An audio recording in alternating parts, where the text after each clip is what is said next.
So we've got a story here that unfortunately we're going to tell, but I wish we didn't have to because humanity could do better. You see this little guy right here? He's got a chronic lung disease. He needs to be on a ventilator for at least 16 hours a day. He's fed through a tube in his tummy. He can't walk. He can't speak. And he's got a killer little wheelchair looking like thing. You can see it there that he gets cruised around in with his mom and stuff. And you know what keeps happening to him? London buses keep refusing to lower the ramp and driving off without him. What?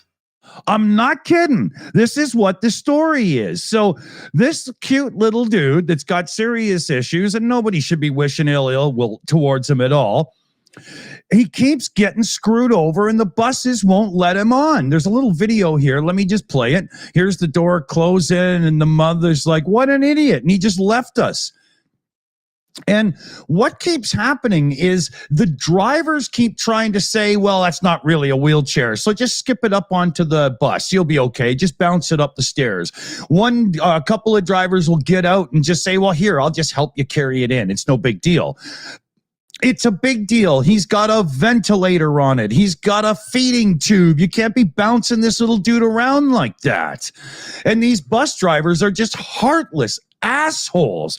So she started recording the incidents, and it just happens over and over and over again. It's unbelievable. What's the big problem with putting the ramp out? The ramp is a little bit slower than just quickly carrying it up, and that's what's going on. The bus routes are so strict to their schedules that the drivers would rather screw this poor kid over than actually do their job right. That's what's truly going on here. So there's quite a few complaints. I've got a thing here we could go back to, but one time the bus driver actually called, and the operator, the person who tells them what to do, said, no, put the damn thing down and let them on. But most of the drivers literally are trying to refuse this guy. There's an oxygen cylinder, a ventilator, a suction machine, a feeding pump. And they're very important things. I mean, it's keeping this kid alive, for God's sakes. And Charles, kind of like my son, is obsessed with buses, and they keep dumping on him and leaving him behind. Oh, poor kid. It's unbelievable story. I can't. Oh, wait. Sorry, everybody. I forgot to show you a couple more pictures here. There's one of the buses, the offending guys. But look at this little guy. Who would do this? Put the picture up. Yeah. So, sorry. Yeah. There's a couple of quotes from the mom here. People shouldn't be expected to explain their disabilities or justify the needs. And this comes from the fact that the drivers keep trying to say it's not truly a wheelchair, so we shouldn't have to bother doing this for you. And that comes down to complete and utter discrimination, as I see it, and so does the mom. That's not fair at all. People shouldn't have to display their life in public just because some bus driver asks you to. No. I mean, it's like, when people say, well, you're not disabled. I don't know why you got disabled badge. I don't know why you're parked in disabled space. Yeah. You don't look disabled. Oh, sorry. I didn't realize you were a fucking doctor. Exactly. Underqualified people should not be making the choice. It's just like, well, it's a wheelchair, Yeah, and that comes down to this whole modern thing where society thinks they can just sum things up in one tweet and they've got you figured out. You don't. Stop it. So, here's a thing from the bus service. Wheelchair users and others requiring the use of the ramp to have every right to expect to be able to use it. Any unreasonable refusal to deploy the bus ramp is completely unacceptable, and we are very sorry for the distress this caused. We are working to make sure that we investigate this and continue to offer the great service, blah, blah, blah, bull crap. They respond as if it happened once, where this woman's talking about 12, 13 times a week some weeks. Unbelievable. And then you should see in the comments after, I won't bring them up because it's horrid, but there's people saying, but that's not a wheelchair. They can just be bumped around. And somebody else says, finally, some common sense. But those things are all voted down hard. And then one person says, hey, didn't you read the bit about specialist equipment, you moron? And it's voted way up. Yeah. It's not just the bus drivers, it's society as a whole. What the hell is wrong with you people? Oh, I do hate that. People just coming in with their fucking opinions. Got a story about that later. Yeah. So, absolutely positively, London bus drivers, do better. Holy, how can you leave a little guy like this at the side of the road? Wow. I'll cool off for a sec here. Dunk, what's going on your first story of our takes today? I'll take you into another load of bollocks, because apparently over 50 pages of alleged CIA documents describe a secret project called Sigma, which reportedly began in 1954 and succeeded in contacting alien life just 5 years later by transmitting binary code via radio waves into space. Yes, on April 25th, 1964, an unnamed Air Force intelligence officer allegedly met with two aliens at a prearranged location in New Mexico, or the same state tied to the infamous Roswell UFO crash.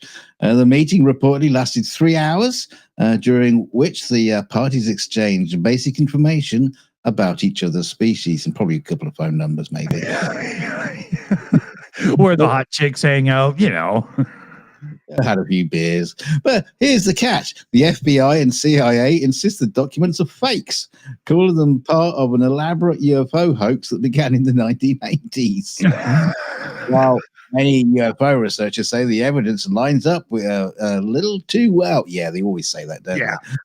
The Majestic 12, yes, the documents also revived long-standing rumors about a shadowy government committee known as Majestic 12 or MJ12, the precursor to MS-13.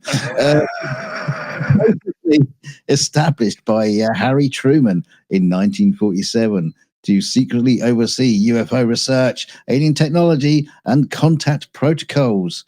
MJ12 allegedly operated outside the chain of command, going so far as to withhold information from the White House. Wow. According to one CIA memo in the document.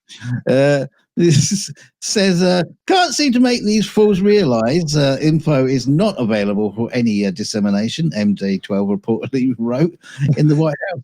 As for updates, 1964 encounter, the centerpiece of this claim that an Air Force officer was selected to meet two extraterrestrials who had responded to binary coded messages sent from Earth. They were binars. I mean, I don't know how long these bloody signals take to travel anywhere. It's so stupid. The meeting is said to have happened in the New Mexico desert with no cameras or other witnesses. That's handy, isn't it? Didn't this happen in Men in Black? I mean, it's just... It's happened in so much fiction is unbelievable. But the meeting is said to have happened... According to MJ12, the interaction was peaceful and laid the groundwork for further study of alien tech. Now, these documents were apparently found in Ronald Reagan's presidential library. Funny, there were no jumbo jets in there, but just yeah. So skeptics point out that many of these names match real historical figures, but the FBI dismissed the MJ12 document as bogus in the late 1980s, citing formatting errors and inconsistencies and just gibberish. Now then, there's a second story because a mysterious black smoke ring appeared in the skies, sparking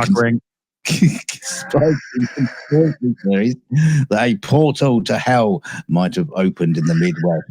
Yeah, it's just called the Midwest. Could it be? Could be. Motorcyclist Frankie Cameron said as he rode down a quiet street Monday afternoon, he said, I was out riding and heading down County Road 2 towards State Avenue when I noticed all the cars were moving slowly. I looked up and saw this big black cock ring in the sky. It's coming to get me. Everyone else kept driving past it, even though they were clearly looking at. Yeah, okay. So I pulled over and started recording a video. I had no idea what was going on or how it even happened. It just looked super cool. Well, Fox weather meteorologists analyzed the video and said, possibly explanation for this. They said the smoke ring was most likely the result of some kind of explosion, similar to the way as mushroom cloud forms and when rapidly rising air traps smoke in a circular formation because it's moving faster than the surrounding air. For example, could have been caused by fireworks or some type of industrial combustion process or the explosion of an electrical transformer. Looks like somebody with a Ford Pinto took their bad fan belt and threw it in the air. Yeah, twang.